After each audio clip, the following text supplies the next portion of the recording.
तारीख थी 12 नवंबर सन 2023।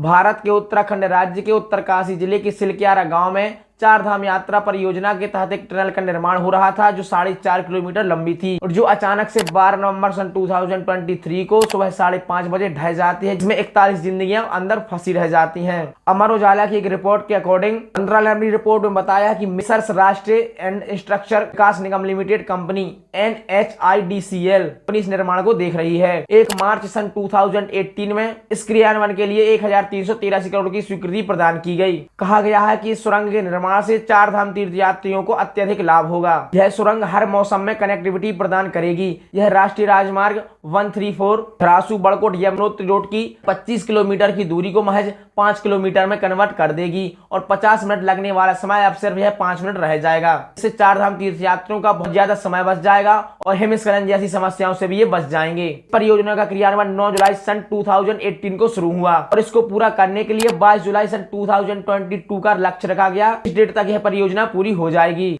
देरी के कारण इसकी वर्तमान प्रगति 56% है, जो 14 मई 2024 को पूरी होने की संभावना है। टनल का लगभग 90% काम पूरा हो चुका है। टनल के एक साइड है सिलक्यारा गांव, टनल के दूसरी साइड है डांडल गांव। इसके बीच में एक पहाड़ है जो 4.5 किलोमीटर का लंबा है, जिसे खोद करके एक टनल बनाई जा रही है और इस टनल को सिलक्यारा डांडल गांव या डांडल गांव बारकोट नाम दिया गया है। सिलक्यारा की तरफ से टनल का 250 मीटर लगभग 2.25 किलोमीटर काम पूरा हो चुका है और दूसरी ओर डांडल गांव से टनल का 1700 मीटर काम पूरा हो चुका है। बीच में केवल 441 मीटर का पहाड़ था जिसको काट करके सुरंग बनाई जानी थी और इसमें डांडल गांव की ओर से पूरी पक्की सुरंग बन चुकी थी और सिलक्यारा की तरफ से भी कुछ पक्की सुरंग सरिया गिट्टी सीमेंट से बन चुकी थी।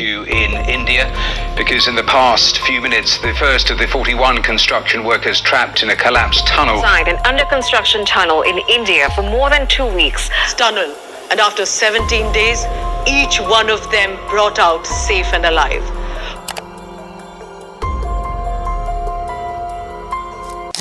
12 नवंबर 2023 को सुबह के लगभग 5:30 बजे अचानक से मलबा धीरे धीरे गिरने लगता है।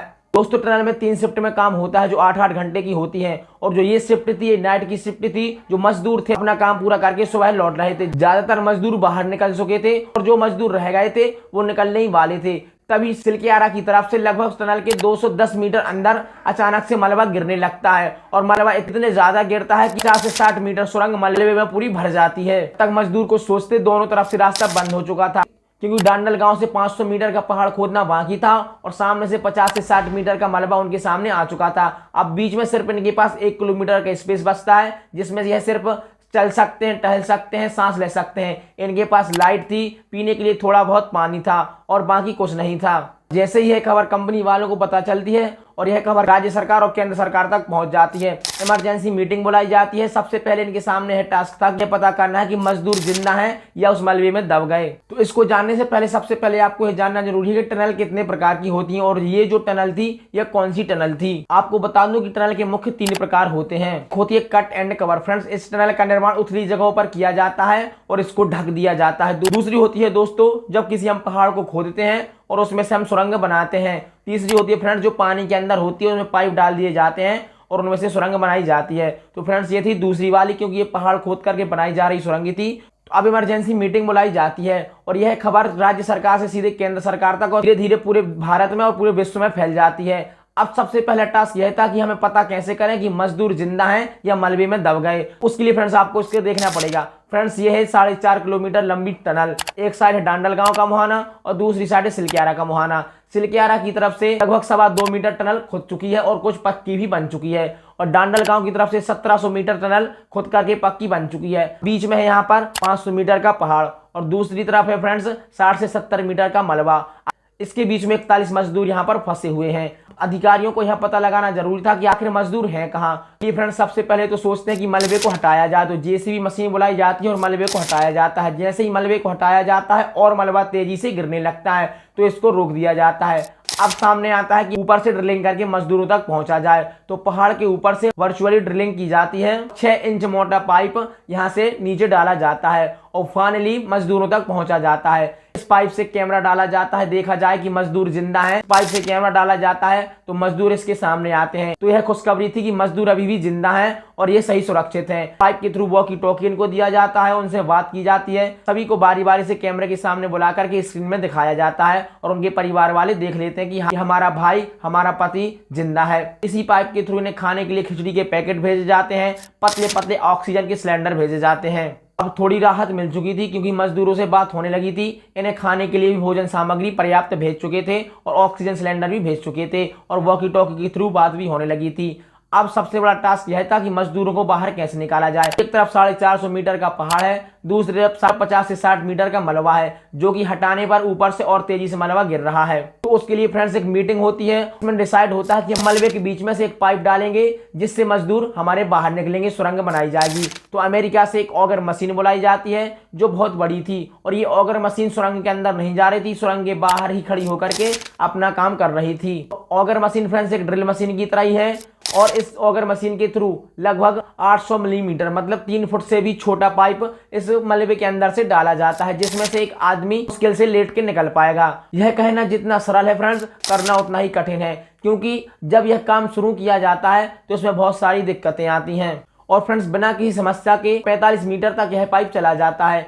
लेकिन असली समस्या तो हमारे सामने अब आने वाली थी, क्योंकि फ्रेंड्स जो सुरंग के निर्माण में सरिया पत्थर यूज हुआ था, अब वह मशीन के सामने आने लगा था और वह फंसने लगा था और ऑगर मशीन की ब्लेड सरियों में फंस जाती है। इन सरियों को काटने के लिए इंजीनियर्स को अंदर भेजा जाता है। इंजीनियर गैस कटर लेकर के जाते हैं और उस इतनी छोटी सी जगह में और धुआं से बचते हुए उस सरिये को काटते हैं। फाइनली यह ब्लेड सुलझ जाती है। अब फिर से यहाँ पर ड्रिलिंग की जाती है और लगभग 2 मीटर और खोदने के बाद 47 मीटर पर यह ब्लेड फिर से फंस जाती है और थोड़ी और जबरदस्ती की जाती है तो यह मशीन खराब हो जाती है, ब्लेड पूरी तरह से फंस जाती है और यह अब वापस भी नहीं निकल रही थी। उत्तराखंड के जो तत्कालीन सीएम है धामी जी, वह वहीं बैठे थे और मजदूरों से वॉकी टॉकी के थ्रू बात कर रहे थे, उनका हालचाल पूछ रहे थे।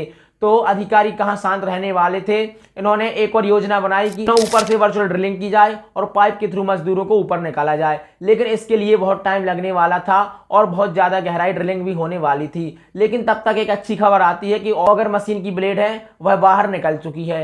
अब जो आगे का रास्ता है वह बहुत कठिन है, उसको हमें हाथ से ही खोदना पड़ेगा। लेकिन वह पाइप इतना छोटा था कि आम इंसान वहां खोद नहीं सकता था। तो उसके लिए आपने शायद रेट माइनर्स का नाम पहले ही बार सुना होगा। इस घटना के बाद रेट माइनर्स की टीम होती है जो छोटे छोटे खदानों में भी बड़े आसान तरीके से काम करती है। मानवाधिकार ने इस पर रोक लगाई है क्योंकि इसमें इनकी जान जाने का भी खतरा होता है, लेकिन कई बार इनका आधिकारिक तौर पर भी उपयोग होता है। तो रेट माइनर्स की टीम को बुलाया जाता है।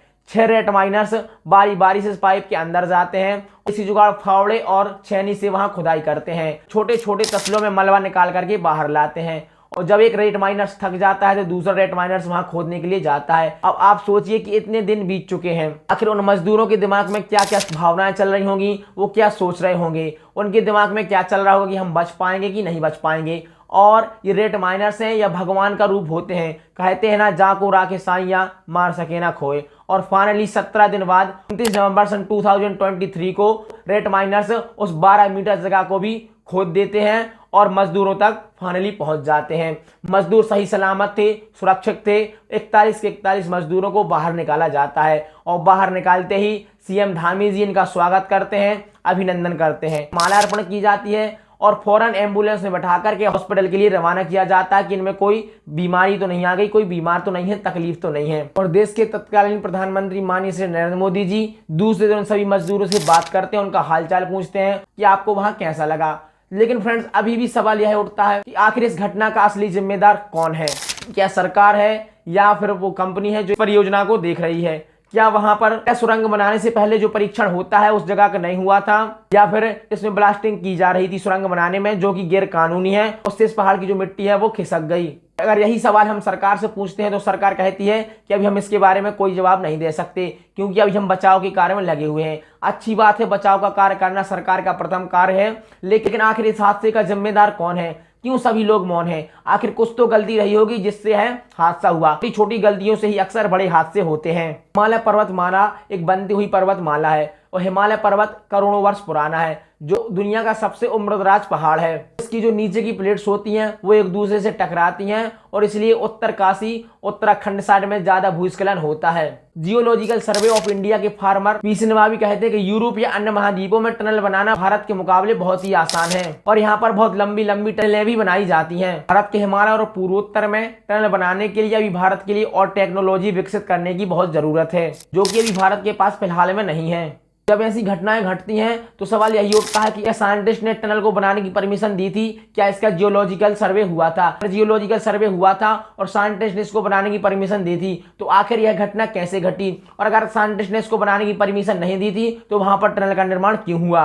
और अगर वहां पर जियोलॉजिकल सर्वे हुआ है और अगर साइंटिस्ट ने टनल बनाने की अनुमति दी है तो टनल के बनने से ही पहले कुछ ही मीटर पर इतना ज्यादा मलबा गिरता है कि वहां पर इतनी जिंदगियां फंस जाती हैं। आप सोचिए जरा, अगर वह टनल बन करके तैयार हो जाता और उसमें से आवागमन शुरू हो जाता और तब जाकर अगर यह टनल गिरती तो न जाने कितने लोगों की जिंदगियां दांव पर लग जाती हैं और कितने लोग मारे जाते। दोस्तों 41 जिंदगियां तो बाहर आ गई, लेकिन अभी भी कई सारे सवाल उठते हैं। क्या इस टनल को बना करके इसका उपयोग किया जा सकता है? अगर उपयोग किया जा सकता है तो उसकी क्या गारंटी है कि भविष्य में ऐसी घटनाएं नहीं होगी उस टनल में? और अगर ऐसी घटनाएं होती है तो इसका जिम्मेदार कौन है, इसकी जिम्मेदारी कौन लेगा? जानकारों की माने तो फिर टनल को बनाने के समय एक स्कोप टनल का भी निर्माण किया जाता है, क्योंकि इमरजेंसी के समय में काम आता है। टनल के बाजू से भी एक रास्ता बनाया जाता है, जब इमरजेंसी होती है तो उस टनल पर ऑपरेशन चलाया जाता है। तो इस टनल को बनाने के लिए स्कोप टनल का यूज क्यों नहीं किया गया? स्कोप टनल का निर्माण क्यों नहीं किया गया? अगर इस टनल में स्कोप टनल का निर्माण होता तो 41 जिंदगियों को बचाने में इतनी दिक्कत ना आती और इन्हें 17 दिन वहां तक फंसा ना रहना पड़ता। स्कोप टनल फ्रेंड्स एक ऐसा रास्ता है, अगर कोई आपदा आ जाती है तो टनल के बाजू से एक रास्ता होता है गुप्त का, जो सिर्फ इंजीनियर्स को पता होता है। इसी के थ्रू वहां पर ऑपरेशन चलाया जाता है। आपदा के समय में यह स्कोप टनल काम में आती है।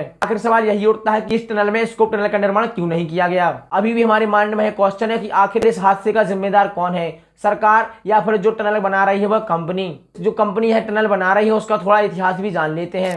द वायर की रिपोर्ट के अकॉर्डिंग ठाणे से मुंबई बनाए जा रहे राष्ट्रीय राजमार्ग समृद्धि एक्सप्रेसवे का ठेका भी इसी कंपनी ने लिया हुआ है। आज से कुछ ही दिनों पहले इस एक्सप्रेसवे पर ऐसा हादसा होता है जिसमें 20 लोगों की जान चली जाती है, जिसमें इस कंपनी कुछ इंजीनियर्स भी थे। और इस एक्सप्रेसवे के पहले चरण का उद्घाटन 2022 में तत्कालीन प्रधानमंत्री माननीय श्री नरेंद्र मोदी जी द्वारा किया जाता है। इस कंपनी की कड़ी कहीं ना कहीं भारत के सबसे बड़े बिजनेसमैन गौतम अडानी से भी जुड़ती हैं। लोग कहते हैं कि यह कंपनी इन्हीं की कंपनी है। अभी तक हादसे की वास्तविक वजह पता नहीं चल पाई है। क्या इंजीनियर्स ने कार्य को जल्दी करने के लिए भारी विस्फोट किया, जो कि गैर कानूनी है? भारी विस्फोट के कारण भू मिट्टी होती है वह अपनी पकड़ को छोड़ देती है और मिट्टी नीचे गिरने लगती है। हालांकि टनल बनाने के लिए विस्फोटक को गैर कानूनी माना गया है। क्या जिस सरकार ने मजदूरों को बचाया वही असली जिम्मेदार तो नहीं है? तो इसके लिए अभी कुछ भी नहीं कह सकते। सरकार का भी हम बहुत बहुत धन्यवाद करते हैं और आप सभी का बहुत बहुत धन्यवाद जिन्होंने अपने घर में बैठकर के इन 41 मजदूरों के लिए अपने भगवान से प्रार्थना की और ये लोग सही सलामत आज वापस निकल आए। लेकिन अभी भी सवाल यही उठता है कि आखिर इस हादसे का जिम्मेदार कौन है, सरकार या फिर वह कंपनी? चलिए फ्रेंड्स, मिलते हैं ऐसे ही अगले वीडियो में। चैनल पर नए तो सब्सक्राइब करना मत भूलें। जय हिंद, नमस्कार, सतर्क रहें, सुरक्षित रहें।